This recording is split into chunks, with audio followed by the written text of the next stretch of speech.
ഈ വീഡിയോയുടെ ടൈറ്റിലും കണ്ടന്റും ശ്രദ്ധിക്കുക.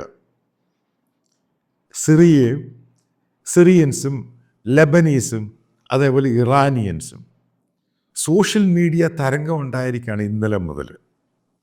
അതായത് ഈ പറയുന്ന ലെബനനിലെ ഒരു സെലിബ്രിറ്റിയാണ് ഈ ഹമാസിന് താങ്ക്സ് കൊടുത്തിരിക്കുന്നത്. എന്തിനാണ് താങ്ക്സ് കൊടുത്തിരിക്കുന്നത്? അവിടുന്ന് തുടങ്ങി അത് പിന്നെ ഈ മൂന്നോളം രാജ്യങ്ങളിൽ വൈറൽ കണ്ടൻ്റായിട്ട് അങ്ങ് മാറി.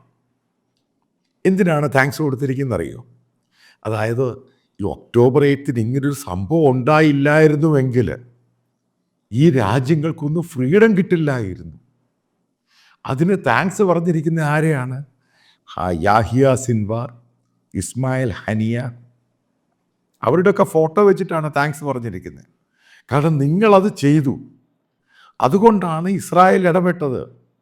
മറ്റുള്ള സംഭവങ്ങൾ ഇടപെട്ട് ഈ രാജ്യങ്ങളെ ഇവിടുത്തെ സെക്ടറിയനായിട്ടുള്ള മുഴുവനെ തോൽപ്പിച്ചു. ഇവിടെ ബോംബിട്ടു, ഹമാസിനെ തകർത്തു, ഹിസ്ബുള്ളയെ തകർത്തു, ഇറാനെ വെടി തീർത്ത് കൈ കൊടുത്തു, സിറിയയിൽ അവരെയും തകർത്തു. അതിനാണ് താങ്ക്സ്. അതിനകത്ത് രസകരമായ സംഭവമുണ്ട്. ഇബ്രാഹിം റൈസിയുടെ ഫോട്ടോ വെച്ച് കൊടുത്തിട്ടുണ്ട് ഇറാനിയൻസ്. അതിലെന്താ പറയുന്നത്? ഇത്രയും ആൾക്കാർ, ഏകദേശം 5000 പേരെ കൊന്നൊരു മനുഷ്യൻ, അയാളെ പോലും കൊന്നത് ഇസ്രായേലാണ്.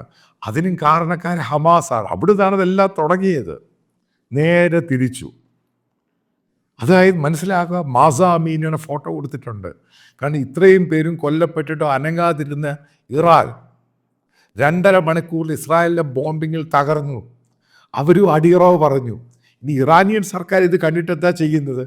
അവരൊരു ആക്ഷനും എടുക്കുന്നില്ല. അതായത് അവിടുത്തെ പോലീസിനോട് പറഞ്ഞു, ഒരു ആക്ഷനും എടുക്കണ്ട, ഇത് നടക്കട്ടെ. അതിനകത്ത് ഈ ഹിജാബ് വലിച്ചെറിഞ്ഞുള്ള ഫോട്ടോയുണ്ട്. അതിപ്പോഴാണ് അവർക്ക് സ്വാതന്ത്ര്യം കിട്ടിയത്. മനസ്സിലാക്കുക. ഇത് തന്നെയാണ് ഞാൻ നേരത്തെ പറഞ്ഞത്.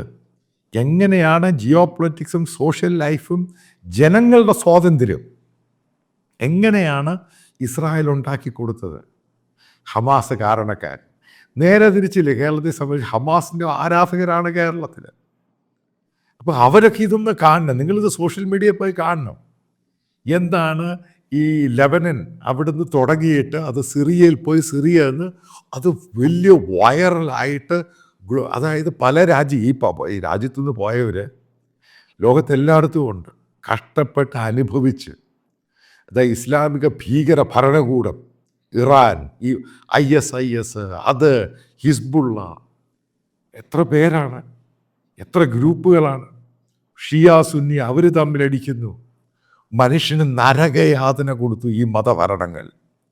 അവസാനം ഇവർക്ക് സ്വാതന്ത്ര്യം കിട്ടിയത് ഇസ്രായേൽ ഈ പറയുന്ന രാജ്യങ്ങളിൽ ഇതേപോലെ മിലിഷ്യ ഗ്രൂപ്പുകളെ ബോംബ് ചെയ്തപ്പോഴാണ് ആ രാജ്യത്തിൻ്റെ ഭരണകർത്താക്കൾക്ക് പോലും ബോധ്യമായത് അവർക്കും സ്വാതന്ത്ര്യം കിട്ടിയത് ഇസ്രായേൽ അവിടെ ബോംബ് ചെയ്തുകൊണ്ടാണ്. അതായത് ഹിസ്ബുള്ളയെ ബോംബ് ചെയ്യുകയും നസറുള്ളയെ ബോംബ് ചെയ്യുകയും അതേപോലെ മറ്റുള്ള മിലിഷ്യ ഗ്രൂപ്പുകളെ ബോംബ് ചെയ്യുകയും ഹമാസിനെ ബോംബ് ചെയ്യുകയും അതേപോലെ ഇറാനിൽ പോയി അവിടെ ബോംബ് ചെയ്യുകയും ചെയ്തു കഴിഞ്ഞപ്പോൾ അവിടെയുള്ള സാധാരണ ജനങ്ങൾക്ക് അവർക്ക് സ്വാതന്ത്ര്യം കിട്ടി. ഇതാണ് കാവ്യനീതി എന്ന് പറയുന്നത്. ഈ കാവ്യനീതി കേരളത്തിലെ കോഴിക്കോട് സാറ്റലൈറ്റ് ചാനലും മനസ്സിലാക്കുക. ഈ ഹമാസിൻ്റെ ഇറാൻ്റെ ഫാൻസുകൾ മനസ്സിലാക്കുക. ഇവരൊക്കെ ജനങ്ങളാണ്. ഇവർക്ക് ആദ്യം വേണം മനുഷ്യ സ്വാതന്ത്ര്യമാണ്. ആ സ്വാതന്ത്ര്യത്തിന് പോലും വിലങ്ങുതടിയായിട്ട് മതത്തെ ഉപയോഗിച്ച് അടിച്ചമർത്തി അതിനകത്ത് ചാക്കിനകത്ത് സ്ത്രീകളെ കയറ്റി അവർക്ക് സ്വാതന്ത്ര്യം കൊടുക്കാതെ അവിടെ പട്ടിണിയും അരാജകത്വവുമായി ആ രാജ്യവും ദേശം മുഴുവനും നശിപ്പിച്ചു. അവിടെ ഇസ്രായേൽ കയറി ഇടപെട്ടു. അതായത് അതിന് തുടക്കക്കാർ ഹമാസ്. അതിൻ്റെ താങ്ക്സ് ഗിവിങ് ആണ് നിങ്ങളാണ്. കാരണം ഇതിനി ആഘോഷിക്കാൻ പോവാണ്.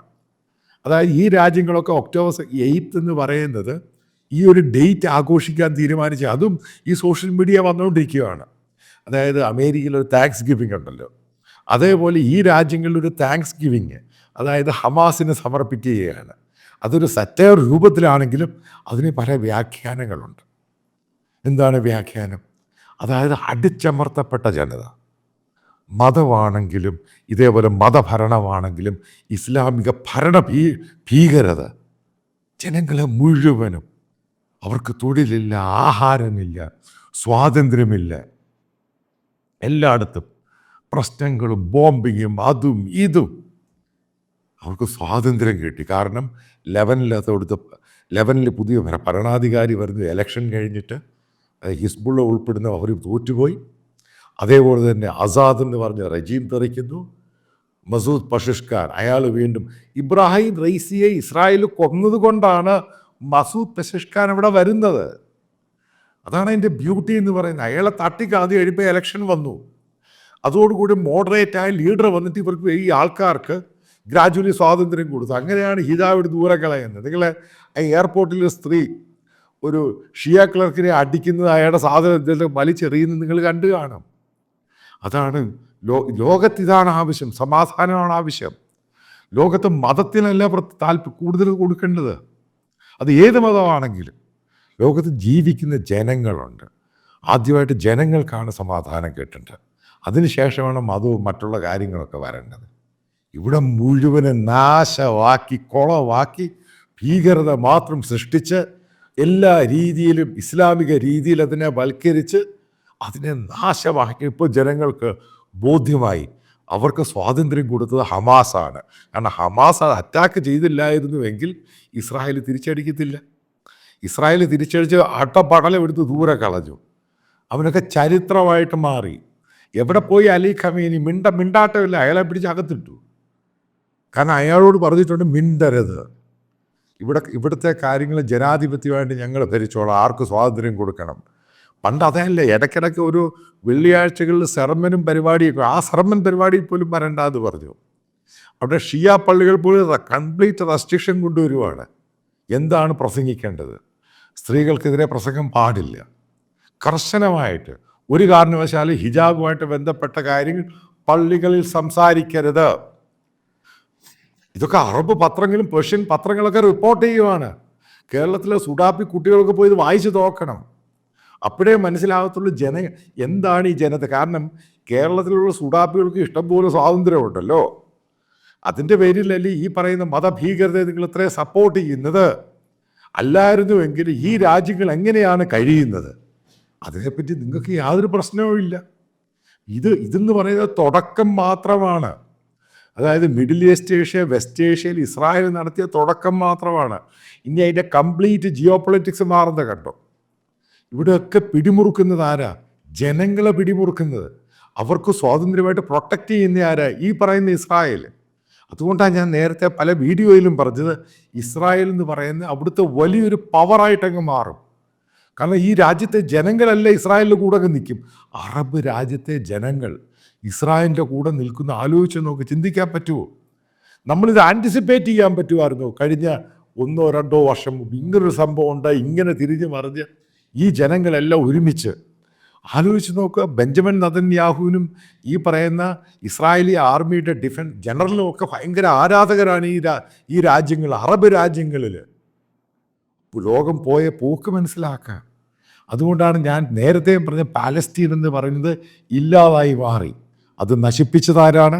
ഇതേപോലെ ഒരു ഭീകര മതവാദികളും മതഭ്രാന്തന്മാരും. ആ രാജ്യം ഇല്ലാതായി. ഇനി ആരെ ഇതിനെപ്പറ്റി ബോധറിയുന്നത്? കാരണം അവർക്ക് സപ്പോർട്ട് കൊടുത്തുകൊണ്ടിരുന്ന പല രാജ്യങ്ങളും പൂർണ്ണമായിട്ട് അവർക്ക് സ്വാതന്ത്ര്യമില്ലാതായി. അവർക്ക് ഇപ്പോഴാണ് സ്വാതന്ത്ര്യം കിട്ടിയത്. അപ്പോൾ ഇതിൻ്റെ പേരിൽ അതില്ലാതായി. അവർക്കൊരു കുഴപ്പമില്ല. അപ്പം ഇതാണ് മനസ്സിലാക്കേണ്ടത്.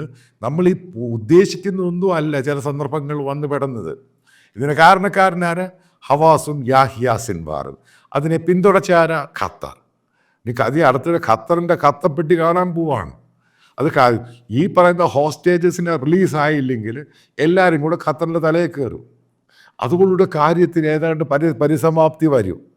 അതോടുകൂടി മിഡിൽ ഈസ്റ്റ് ഏഷ്യ എന്ന് പറയുന്ന സംഭവം വെസ്റ്റ് ഏഷ്യ, മതങ്ങൾക്ക് പ്രാധാന്യം കൊടുക്കാത്ത രാജ്യങ്ങൾ അവിടെ കൂടുതലുണ്ടാകും. അവിടെ പഴയ രീതിയിൽ കാരണം ഇസ്ലാമിക് റവല്യൂഷന് മുമ്പ് എന്തുമായിരുന്നു ആ രീതിയിലോട്ട് ഈ രാജ്യങ്ങൾ മാറും. അവിടെ സമാധാനം കൈവരും, ലോകത്തിൽ സമാധാനം നിലനിൽക്കും. അതിൻ്റെ സൂചനകളാണ് ഈ സോഷ്യൽ മീഡിയയിൽ ഈ നടക്കുന്ന വൈറൽ ട്രെൻഡുകൾ.